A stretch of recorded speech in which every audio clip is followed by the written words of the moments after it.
올해는 집을 팔 때다 아니면 살 때다? 금년 내년까지는 부동산 가격이 하락할 걸로 봐요. 금리를 안 내리면 점점점 매물이 늘어나고 호가를 낮출 수밖에 없어요. 그래서 금년하고 내년은 이 부동산 값이 하향 안정화될 수밖에 없다는 거예요. 내년까지도? 내년까지. 내후년까지 갈 수 있어요.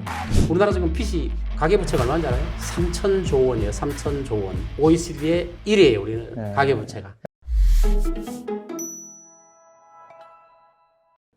먼저 지금 시기에서 집을 산다는 거, 이건 어떻게 보세요?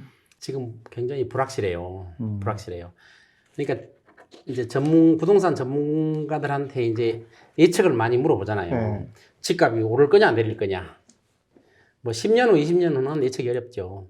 내년, 내후년 정도는 뭐 어느 정도 맞출 수는 있어요. 그러나 그 예측이라는 건 조건 하에서 예측이거든요. 기후 변화와 똑같이 언제 어떤 사태가 벌어질지 모르는 거예요. 그러니까 우리 전문가들이 말하는 건 뭐냐면은 이러이러한 조건이 됐을 때 이렇게 될 거다 이거거든요. 네. 그 조건이 안 되고 폭설이 와버리면 어떻게 돼요? 한여름에 폭설이 와버리면 안 되잖아요. 안 되죠. 그러니까 황당하죠, 황당하죠. 황당하죠.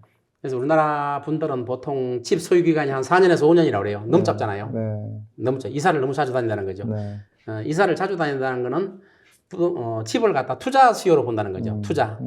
내가 살 집은 오랫동안 살아야 되는데 미국은 한 10년에서 20년 살아요. 30년, 40년 막 이렇게 살아요. 근데 그러면은 올해는 집을 팔 때다 아니면 살 때다? 저는 일단 금년 내년까지는 부동산 가격이 하락할 걸로 봐요.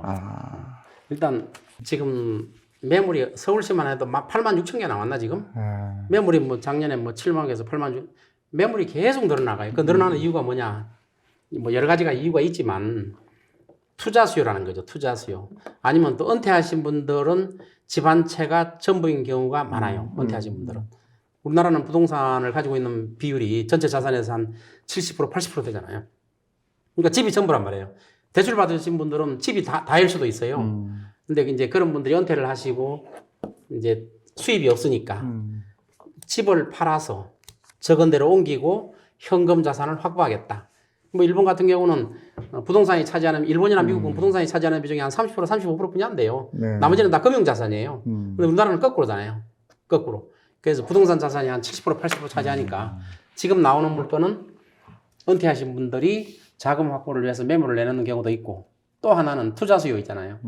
앞으로 부동산 값은 오르지 않을 것이다 하고 판단하는 분들이 매물을 내놔요. 근데 처음 내놓을 때는 비싸게 내놓죠. 그게 지금 호가가 굉장히 비싸요, 지금. 근데 이게 이제 금년 말이나 시간 지나면 호가를 낮출 수밖에 없어요, 팔려면. 집값이 점점 떨어지는 거죠. 매물이 많이 나온다는 거는 그런 수요가 많이 나온다는 거거든요. 근데 이때 무주택자들이 덜컥 사버리면 대출을 받아 사버리면 지금 금리 얼마나 비싸요? 고통을 느끼게 되는 거죠. 그래서 무주택자나 이런 분들이 집을 당장 살 게 아니고 자금이 있다면 참는 것도 투자를 안 하고 기다리는 것도 투자다. 굉장히 훌륭한 투자예요. 그러니까 기다리는 것도 굉장히 좋은 거예요. 근데 지금 이제 매물이 많으니까 매수자 우위의 입장에서 가격 흥정이 가능하다 하나. 그 다음에 또 하나 금리라는 것은 지금 고금리지만 이제 내려갈 것이다. 그래서 지금이 굉장히 내가 딜을 한번 해보기엔 적절한 때가 아닌가. 이러고 들어가려고 하는 분들도 있거든요. 근데 지금은 더 기다려라. 호가를 낮추지가 않아요. 매매하신 분들. 아직 배고프지 않아? 아직 배 안 고파요. 안 팔아도 된다. 언제 배고프냐? 이제 연말 지나면 이거 금리가 안 내리네. 안 내리네. 예. 금리가 안 내려. 그리고 이제 앞으로 이제 저금리는 없기 때문에 금리를 내려도 조금뿐이 안 내려요. 금리를 안 내리면 점점점 매물이 늘어나고 호가를 낮출 수밖에 없어요. 그래서 금년하고 내년은 이 부동산 값이 하향 안정화될 수밖에 없다는 거예요. 내년까지도? 내년까지. 내후년까지 갈 수 있어요. 후년까지. 근데 오르려면 어떤 조건을 갖춰야 돼요? 금리가 대폭 낮춰져야 돼요. 그 다음에 환율 엄청 높잖아요. 환율도 낮아져야 돼요. 이런 것들이 없는 한은 부동산 값은 2, 3년은 어려워질 거다. 그래서 기다리는 것도 투자의 한 방안이다. 이렇게 보는 겁니다. 그게 지금 2, 3년 더 갈 수 있다라는 말씀을 들으니까 지금 이 부동산 시장의 주기하고도 맞아 떨어지는 것 같아요. 지금 이게 이제 부동산 가격이 고점을 찍고 떨어졌다가 꿈틀꿈틀 돼서 가다가 2, 3년 후쯤 되면은 요게 한 5년에서 7년 정도 되는 거거든요. 그렇죠. 보통 한 10년 주기 이슬이라고 해요. 10년 주기 이슬. 근데 주기가 조금 짧아졌으니까 요즘에는. 10년 주기 이슬이 깨진 게 코로나 때문에 그래요. 예. 그 코로나가 시작될 시점에 집값이 떨어질 시점이었어요. 떨어질 시점인데 코로나 때문에 어때요? 올라버렸어요. 저금리. 예. 거의 그래서 제로금리. 올라버렸구나. 그때 떨어져야 되는데 올라버렸어요. 그러다 보니까 작년 22년도에 또 많이 한 30% 떨어졌죠. 그게 떨어졌죠. 또 그게 이제 회복이 좀 됐잖아요. 조금 됐죠. 근데 그 회복은 정상적인 회복이 아니에요. 정부에서 빚을 내서 아까 이야기했잖아요. 특례 보금자리는 40조. 어마어마한 돈이에요. 부동산 시장에 40조가 풀려봐요. 부동산 값은 굉장히 밀어올릴 수 있어요. 그래서 어마어마한 돈이에요. 그래서 이거는 정책으로 부동산 값을 잡은 거지 정상적으로 부동산 값이 잡힌 게 아니에요. 그러니까 이런 정책적으로 잡은 건 나중에 부작용이 나타나요. 그래서 이 거품이 빠져야 되는데 이 거품을 지금 또 이제 금년 되면 내릴 거란 말이에요. 연말 되면 또 내년도 내릴 거란 말이에요. 그럼 정부에서 다시 한번 국민들 또 빚내서 사시오 하고 또 정책 자금을 풀어제기 시작하면 돈을 무료로 주는 게 아니에요. 그렇죠. 아무리 이제 신생아 특례대출은 뭐 2% 미만도 줘요 지금 금리를. 근데 무료로 주는 게 아니잖아요. 그러니까 아직은 좀 기다려봐라. 기다려야죠. 그래서 근데 올해 내년까지도 아닌 것 같고 그 후년까지 한번 시장을 봐라. 그리고 정책 자금이 들어와서 뭐 이렇게 잠깐 탁 오를 때도 너무 그렇게 부안해동 하지 말고 부안해동할 필요 없어요. 네, 조금 봐라 이런 말씀이시고 아까 이제 똘똘한 1주택 뭐 전에부터 얘기 나왔던 거잖아요. 근데 이거는 저는 더 심해질 것 같아요. 왜냐하면 인구가 줄잖아요. 근데 인구가 주니까 외곽부터 집이 비어갈 텐데 실제로 그렇게 보세요? 그러니까 인구와 집의 관계 이건 어떻게 보시는 거예요? 영향이 크죠. 지금 인구가 0.7인가요? 그렇죠 지금? 출산율이? 네, 0.6으로 내려오잖아요. 하여간 뭐 0.7 뭐 언저리. 0.6까지 막 내려왔었어요. 일단. 그러다 보니까 애를 안 낳다 보니까 이런 식으로 가면은 뭐 50년, 60년에 엄청나게 뭐 반으로 인구가 준다. 또 10년 후에는 초등학교 1학년 입학생이 반으로 준다 그래요. 이제 대학 시험 보는 사람들도 반으로 줄겠죠. 이렇게 인구가 줄어가고 있는데 부동산은 이제 똘똘한 한채 이야기했잖아요. 그러니까 이제 대부분의 사람들은 지방에 가지고 있는 것보다도 서울에 있는 게 중심지가 어차피 많이 오르잖아요. 서울에. 그러니까 지방에도 부자들이 굉장히 많아요. 맞아. 근데 지방 부자들이 서울에 사놓자. 지방의 부자들. 또 뭐 보상을 받아서 엄청난 돈이 생긴 분들이 서울에 무조건 사니까 서울 집값이 자꾸 폭등을 하는 거예요. 근데 인구는 줄잖아요. 인구가 줄고 더군다나 이제 우리나라가 지금 이 정책을 잘못하면 아까 다른 나라 교훈 이야기 했잖아요. 경기가 장기 침체될 수도 있어요. 저는 2, 3년 동안 떨어진다고 이야기했는데 만일에 계속 정책을 잘못 펴버리면 통계라든가 또 이런 것들 정책을 잘못 펴버리면 2, 30년 장기 침체 들어갈 수 있어요. 우리나라도. 우리나라 절대 안전한 지대 아니에요.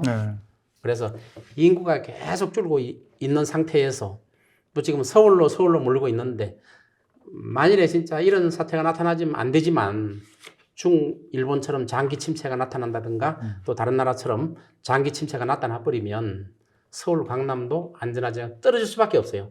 침체라는 건 무시무시하거든요. 근데 우리나라는 지금 뭐 금리를 내릴까 말까 계속 망설이고 있어요. 지금보다 더 올려야 돼요. 물론 지금 올리면 부작용이 크니까 올리서는 안 되겠지만 내리려고 해서는 안 된다는 거예요. 장기 침체, 스태그플레이션이 얼마나 무서운 건데요. 인플레이션보다 더 무서운 게 장기 침체예요. 장기 침체 와버리면 끝장나는 거예요. 그래서 자꾸 강대국은 괜찮지, 일본은 지금 뭐 제로금리 아니야? 뭐 이런 식으로 또 스웨덴 같은데 뭐 금리를 내렸는데 우리도 내려야 될 거 아니야? 근데 다행히 이제 뭐 기사를 보니까 한국은행에서도 이제 금리 문제는 또 재검토한다고 그러더라고요. 내리는 걸 좀 지양한다고 이런 기사를 봤는데 그건 다행이고 금리를 내리면은 장기 침체 길에 접어들 수도 있다. 이렇게 봅시다. 그러니까 잘해야 되는 지금 굉장히 중요한 시점. 굉장히 중요한 시점이에요. 전세 관점에서는 어때요? 많은 분들이 전세를 살고 있으니까 전세값은 지금 조금 오른다 뭐 이런 얘기도 들리고 해서 전세는 앞으로도 계속 가는 거죠. 우리나라 특수 상황이긴 한데. 우리나라에 뭐 우리나라뿐이 없잖아요, 전세가. 우리나라뿐이 없는데. 그리고 전세는 또 주거 사다리 역할로서 또 적은 돈으로 전세를 살다가 집을 사고 이런 절차를 우리가 밟아왔잖아요. 그래서 전세는 쉽게 없어지진 않아요. 근데 이제 장기적으로는 없어질 거거든요, 결국은. 그리고 전세값이 지금 계속 오르잖아요. 오르는 이유가 여러 가지가 있지만 그 빌라 있잖아요. 우리나라 빌라도 엄청나게 네. 많잖아요. 우리나라 전체 주택 중에서 아파트가 한 50%, 55% 정도 될 네, 거예요. 네. 전체 주택에서. 그럼 나머지는 빌라 단독주택이라는 거 아니에요. 네. 그래서 이런 빌라 같은 경우에 전세 사기 문제가 생겼잖아요. 네. 빌라 막 사기 해가지고 음. 전세값을 떼이고 이런 분들이 나타났잖아요. 네.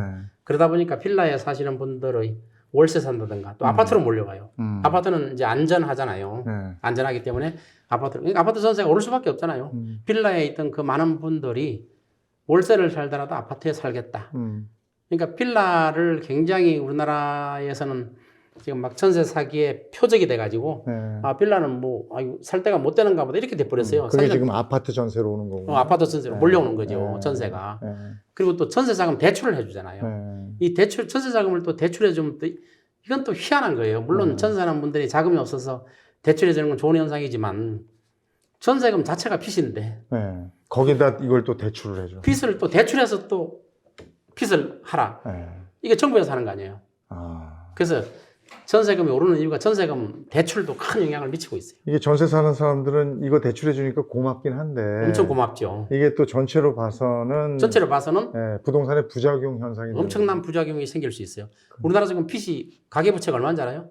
3천조 원이에요. 3천조 원. 그거 어떻게 갚아? 물론 전세금 포함한 거예요. 최근엔 그래도 조금 갚는다고는 하더라고요. 네, 갚는데 아직도 아직은 많지. OECD의 1위에요. 우리는 네. 가계부채가. 그러니까 가계부채가 많으면 나중에 심각한 문제가 발생할 수 있다는 거예요. 폭발해버리면 그게 장기 침체로 들어서는 거죠. 부채를 자꾸 줄이는 정책을 피해야 되는데 지금 보니까 부채를 계속 늘려가고 있어요. 이게 지금 박사님하고 얘기를 나누다 보니까 네. 부동산 시장이 아직은 좀 위험하다. 위험하죠. 그리고 정책 결정자들은 정책을 잘 세워야 되고 금리 결정자들도 금리 결정 이렇게 신속하게 탁탁 과감하게 세워야 과감하게 된다. 해야죠. 예. 그리고 지금 시장 참여자들 우리죠. 그러니까 사고 파는 입장 또 전세자의 입장에서 봤을 때는 좋을 수 있죠. 개인적으로. 향후 신중하게 판단해야 된다. 지금 막 지를 때는 아니다. 지를 때가 네. 아니죠.